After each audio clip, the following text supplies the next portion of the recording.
We're going to start things off with Dave Meltzer, who, a lot of people think he's on the AEW payroll and won't criticize AEW for anything, gives them the extra stars or stars and a half for their matches compared to WWE and other promotions.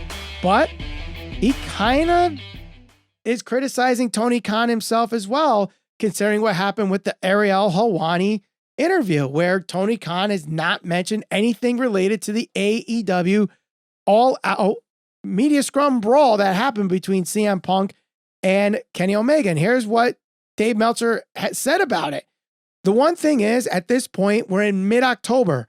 The thing with the brawl or whatever after the pipe bomb at the scrum, that's September 4th. We're in mid-October now. That's 6 weeks out, and the company has still not said anything. They stripped guys of the titles with no explanation. They never mentioned their names on television. These were four of the biggest stars in the company. They have not said anything. He, meaning Tony Khan, did not go there when asked. It was just like, I can't talk about this. It wasn't like he said they're under suspension or we're not going to talk about it because they're under investigation. He said nothing. At this point, it had been over a month, and when he's done this interview and there's not an explanation to anyone to what's going on, anything that anyone has heard about this has come from me or you, meaning Brian Alvarez, or Sean Ross Sapp, or another reporter, pretty much those people. Nothing from the company, and it's so bad. I mean, if you really think about it, not even to say anything. I cannot think of any form of entertainment or sport or pro wrestling company other than the sleaziest companies there are that wouldn't say something. I'm not calling AEW a sleazy company, but I am saying it is in the past. You have sleazy companies run away from stories. Very interesting take there by Dave Meltzer. Surprising considering the reputation he has with AEW. I came on here last week and I said, Tony Khan does not have to say anything. He was asked the question, doesn't have to say anything. He stuck to his guns. That's fine. But again, to Meltzer's point, it has been a while. We can't even say they're suspended. We can't even address it's under investigation. I can't talk about it. You're just leaving it to people's speculation. And we know what happens when you leave things of speculation in the internet wrestling community. A lot of bad misinformation happens. I mean, the fact that we even say that they're suspended technically could be misinformation because it was never confirmed they were suspended in the first place. I think Dave might be upset because he knows that he needs content for headlines from this whole thing to sell the newsletters. True, and he's not getting it. So I get that too, but that's the same frustration as Ariel Helwani, where he has this interview with Tony Khan thinking he could get something and he gets nothing and he's frustrated. Yeah. So from a journalist standpoint, I said this last week, I understand their frustration, but I also side with Tony Khan. He does not have to say anything. And I saw comments in our Babel section where people sided with Tony and some sided with Ariel Helwani. And I feel like it's going to be the same thing in this situation. People are going to side with Tony and saying he does not have to say anything.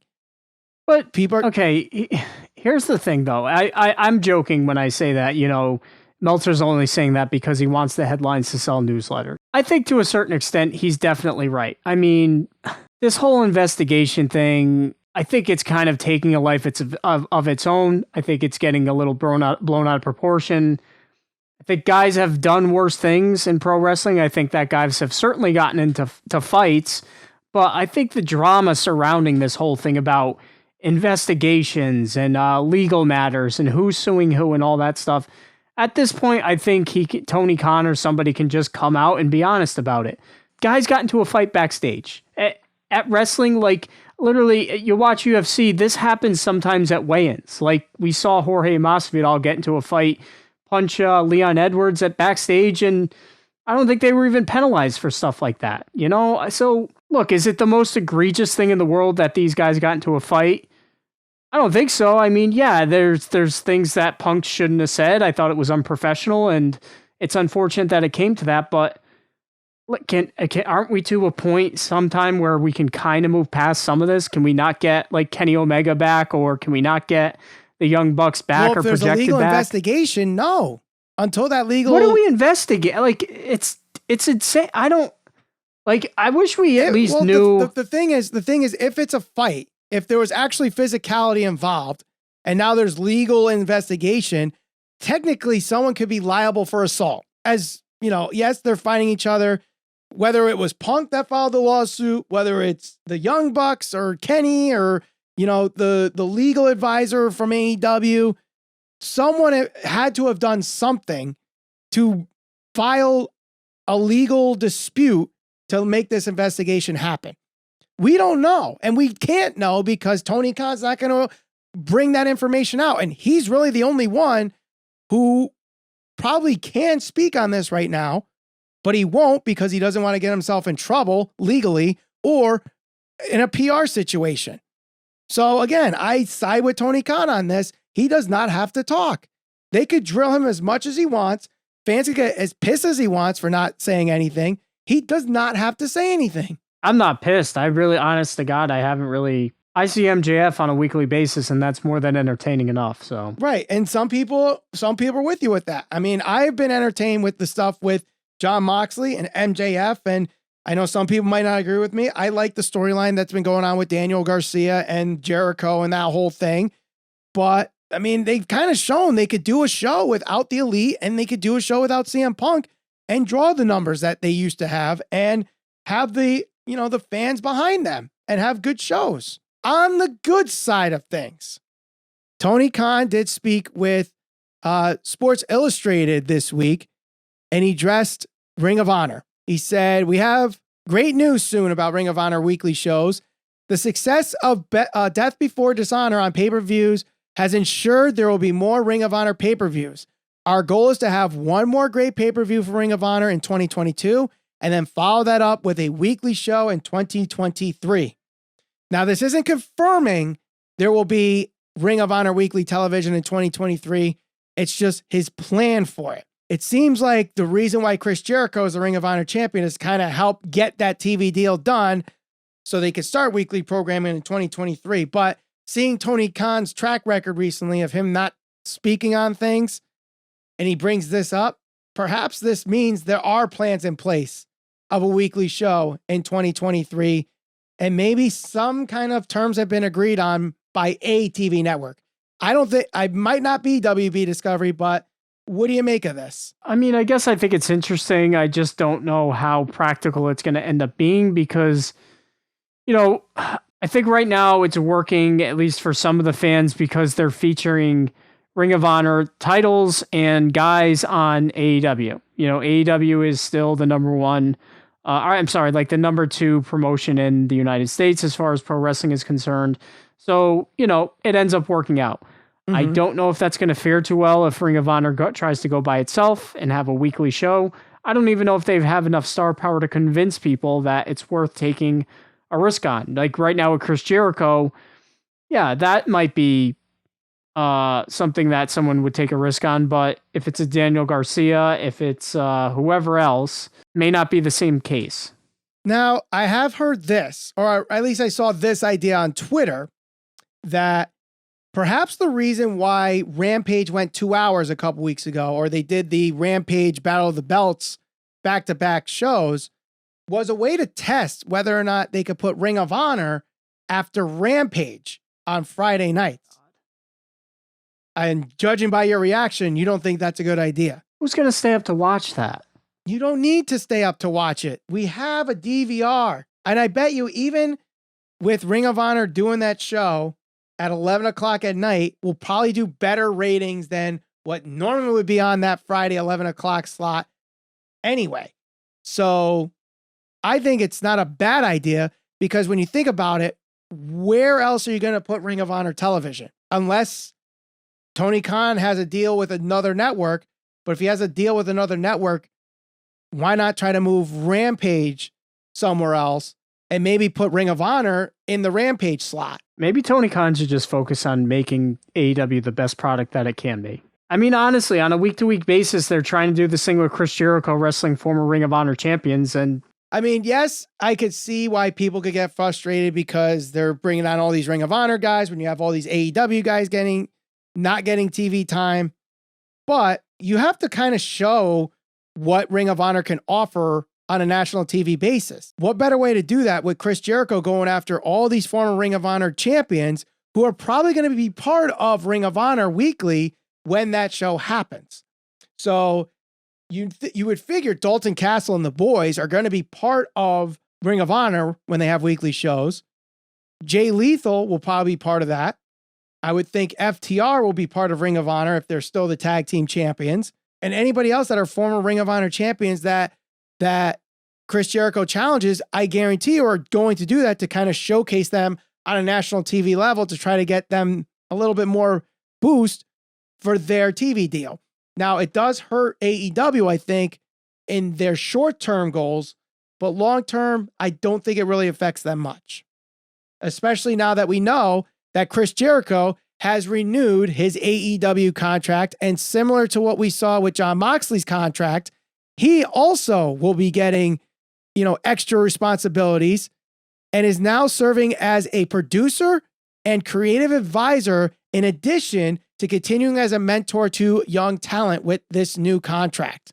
So I actually like this move because Chris Jericho seems to be, if anybody's like the right-hand man to Tony Khan right now, it probably is Chris Jericho. You're going from a guy that has over 30 years experience, working multiple promotions, multiple national television promotions, whether it's WCW, WWE, now AEW, worked in Japan, worked in Mexico. He's seen wrestling from every angle. What better way to get this guy, Tony Khan, help by giving Chris Jericho a producer role? I think this is a great re-signing and just helps with that, what we've seen as the leadership since the all-out scrum with Moxley, Jericho, and you would think Danielson's next. Yeah, I think that definitely this is smart by Tony Khan. I mean, when you look at the climate just of pro wrestling right now, these are his big names. These are the guys that he's got to try to build the brand around. He signed Moxley to an extension. Moxley's going to be working with some of the younger guys.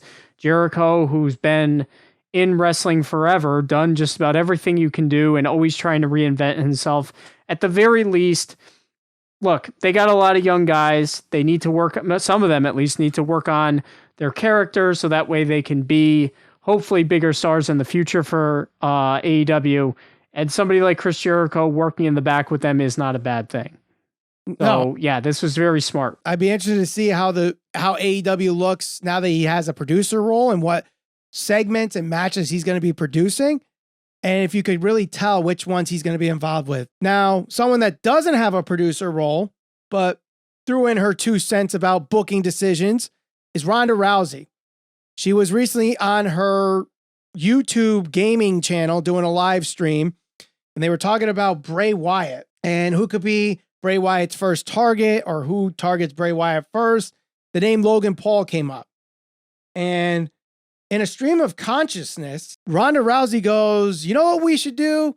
We should book Logan Paul to beat Roman Reigns at Crown Jewel so that he has the best time of his life, and it brings in Jake Paul and brings in so many more eyes to the product and, just makes him feel special that he ends up with this big match and has lots of fun with it and make sure he stays in wrestling. I understand the idea that she's coming from with this, but hearing that, no matter what wrestling fan you are, if you're a WWE diehard or an anti-WWE fan or just a casual fan, you just have to listen to that and laugh. Like, really, Ronda? Really? You're going to have Logan Paul and the 2+ year reign of Roman Reigns compared to the likes of Kevin Owens or Drew McIntyre or Seth Rollins or Brock Lesnar or Cody Rhodes.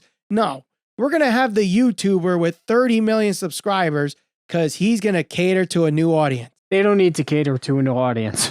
I like Logan Paul. I think that he's done really good in the minimal amount of time that we've seen him in the ring, but he should by no means be the one to dethrone Roman Reigns. Everybody has their own opinion. Everybody has their own, hey, we should book it this way and be Booker or whatever. But I don't know if anybody would agree that Logan Paul should beat Roman Reigns at Crown Jewel. But one of Ronda Rousey's former opponents, Becky Lynch, has been on the shelf since SummerSlam after she separated her shoulder. And it seems like we do have a little bit of an update on this. Sean Ross Sapp is reporting on Fightful Select that WWE Creative is very hopeful Becky will be back by the end of the year, and they're optimistic about the possibility she wouldn't need surgery on her injured shoulder. But he does point out Lynch's doctors and physical therapists were thinking it would be at least a couple months before she could get near a ring. And there is no official timeline.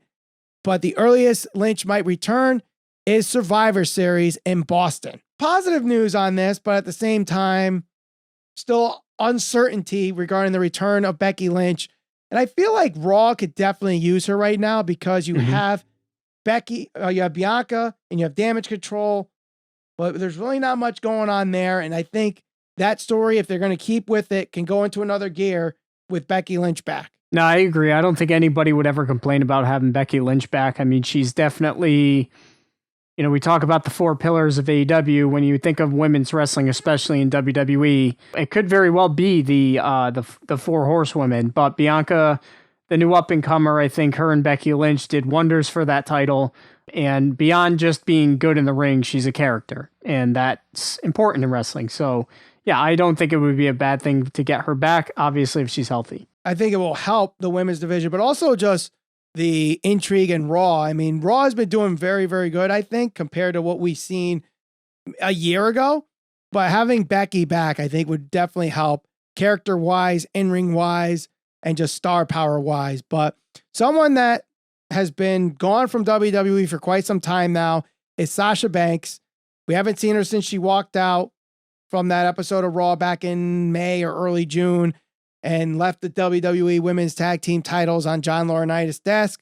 There's been signs where, she's coming back with Naomi. There's signs, they're never coming back. Then there's signs, and like we had never really seen her, at least in television per se. She hasn't really done interviews. She's had like public appearances, but nothing where you're like, hey, she's back in at least some form. And it seems like we finally may get to see that, Ralph. Have you heard of the game Barmageddon? Have not ever heard of that. You have not, because it is a brand new game show that's coming to the USA Network, hosted by WWE Hall of Famer Brie Bella, along with Blake Shelton and Carson Daly. And it's going to feature a lot of celebrities playing, it seems like a lot of bar games. In the trailer is Sasha Banks. So it appears that she'll be making her first television appearance since walking out on WWE, 5-6 months ago. Do you think, now that this is on the USA Network where Raw airs, it has Brie Bella, WWE Hall of Famer, you would think WWE would be like, nah, don't put Sasha Banks on this show because she's no longer with WWE. And if she's being promoted as Sasha Banks, is this a sign in the right direction that she is, in fact, coming back to WWE? Well, we just talked about getting Becky Lynch back, and I think it's only appropriate that we talk about them getting Sasha back. I hope this is a step in the right direction because, again, for somebody as good as she is, granted she's already accomplished so much, and if she retired today, she'd still be a Hall of Famer, but she was at the top of her game when she left, So I think they can certainly revisit her feud with Bianca. There's some younger up-and-comers there that, we'll see if they pan out, but no, I definitely would hope that this is indicating that she'll be on her way back. Yeah, I hope that's the case. And we talk about the Damage Control situation because someone asked if, they're not doing great on the main roster right now in our Ask SCPB episode earlier this week. And, we talked about how Damage Control could use an extra person in the faction maybe. But we have War Games coming up. And if they could get Sasha Banks before War Games, you have, say Candice LeRae moves over to Damage Control. So there's your 4 there. Bianca, Alexa, Asuka, and a returning Sasha Banks, who already has ties with not only Bayley, but Io Sky with their couple matches that they had in NXT. So maybe this is a step in the right direction. This is just me speculating. And I don't want this really spreading out like, oh my God, Sasha Banks is going to be out by Survivor Series, but this is what happens when you speculate. Things get turned into the wrong direction, but perhaps this is where we start seeing maybe a return of Sasha Banks, and she does come back for War Games, and she's in that War Games match with Bianca, Asuka, and Alexa against Damage Control with Candice LeRae moving over. But let us know in the Babble section what you guys think. And if you like this episode, give us the 1, 2, 3. 1, like this video. 2, be a part of the Babble section by subscribing. And 3, ring that bell to be notified so you don't miss another episode. And we'll see you on the next Squared Circle Psycho Babble.